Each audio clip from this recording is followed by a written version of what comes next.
On a peur. Peur que les immigrants arrivent en si grand nombre qu'ils nous imposent leurs valeurs. Parce qu'on sait que c'est de même que ça se passe. Parce qu'on l'a déjà fait à d'autres. Bienvenue à Vérité et Conséquences.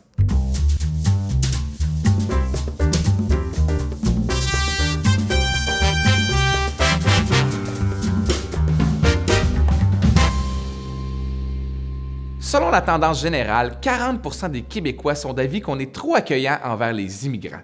Alors aujourd'hui, on pose la question, l'immigration, c'est bon ou c'est mauvais? Ben, je vous le dis tout de suite, l'immigration, c'est comme le beurre. Il y a des études qui disent que c'est bon, d'autres que non.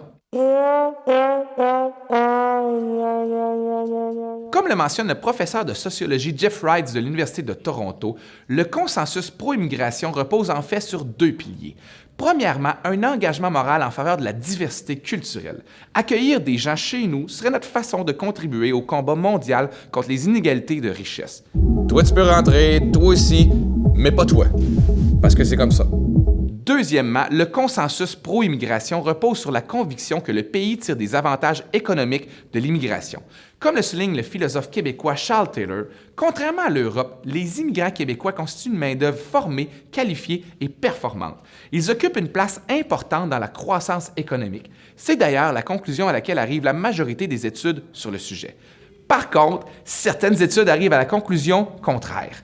Pourquoi ça peut jamais être simple?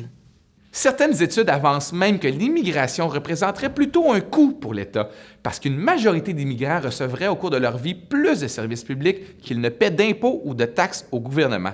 L'ironie maintenant, comme le souligne l'Institut de recherche et d'information socio-économique, si les immigrants paient moins d'impôts, c'est pas en raison de leur manque de compétences, mais tout simplement parce qu'on les engage pas. Selon une étude de la Commission des droits de la personne, une personne au nom franco-québécois a 60% plus de chances d'être invitée à un entretien d'embauche qu'une personne avec un nom africain, arabe ou latino. Juste souligner que le T dans l'OIT, c'est pour trembler. T'es en train d'assurer notre avenir. D'ailleurs, qu'arriverait-il si un employeur engageait autre chose qu'un tremblé? Comme le dit le professeur Michael S. Kimmel de l'Université de New York, lorsqu'un homme blanc et une minorité visible à compétences égales postulent pour le même emploi, quand l'homme blanc apprend que l'employeur a retenu la candidature de la minorité visible, il en conclut qu'on lui a volé sa job. Parce que lorsqu'on fait partie de la majorité, naturellement, on prend pour acquis que tout nous revient de droit. L'équivalent du droit de cuissage, mais pour le marché de l'emploi. Oh, tu iras googler droit de cuissage. Bien qu'il n'y ait aucune évidence scientifique que l'immigration nuise à l'emploi ou au salaire des natifs, les gens restent convaincus que c'est le cas.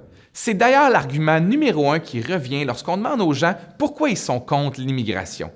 Parce qu'évidemment, il ne suffit pas de dire aux gens qu'une chose est bonne pour eux pour qu'ils l'acceptent. La preuve, il y a encore 25% des gens qui fument.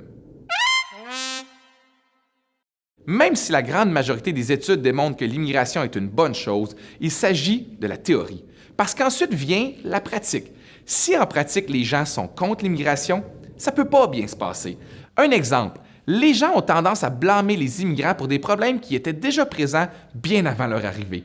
Le chômage, la criminalité ou la fois où j'avais oublié mon costume pour le cours d'éducation physique, j'ai été obligé de passer le cours assis sur le banc. Toute la faute des immigrants. Comme le dit l'économiste Pierre Fortin, il faut moduler notre hospitalité en fonction de l'économie, oui, mais aussi de notre capacité d'absorption culturelle et sociale. Parce que dans la vraie vie, c'est pas tout le monde qui fait preuve de la même ouverture face aux autres.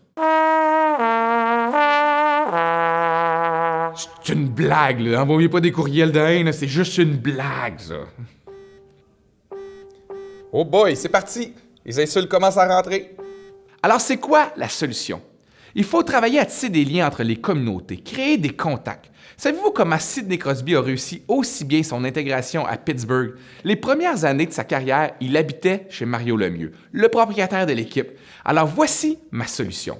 Chaque immigrant, peu importe son âge, devrait habiter une couple d'années dans le sous-sol d'un tremblé du Saguenay.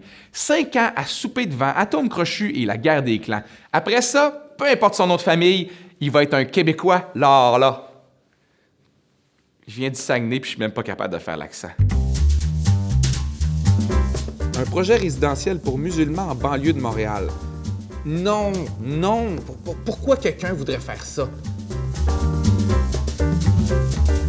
Martin a 40% plus de chances de se faire inviter à visiter un logement que Mohamed. Ah, peut-être pour ça.